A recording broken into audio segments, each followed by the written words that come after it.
యోర్దానుకు వెళ్ళెను. యెరూషలేములో గొర్రెల ద్వారం దగ్గర హెబ్రీ భాషలో బెతెస్దా అనబడు ఒక కోనేరు కలదు.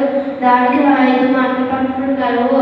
ఆయన సమయములకు దేవదూత కోనేటిలో దిగి నీళ్లు కదిలించిన పిమ్మట మొదటి ఎవరు దిగునో వాడి అంటే వ్యాధి గలవాడైనను బాగుపడును.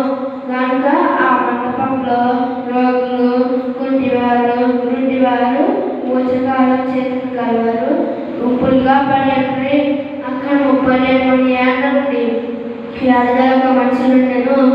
యేసు వాడు పడి చూసి వాడొక్కడికి బహుకాలం నుండి ఆ స్థితిలో ఉన్నాడని ఎరిగి స్వస్థపడవచ్చున్నావా అని వారిని అడగగా ఆ రోగి, అయ్యా, నీళ్లు కదిలించినప్పుడు నన్ను కొనేటిని తీర్చుటకు ఎవరితో లేదు కనుక నేను వచ్చినంతలో మరి అక్కడ నాకంటే ముందుగా వెళ్ళిందని ఆయనకు ఉత్తరం ఇచ్చాను.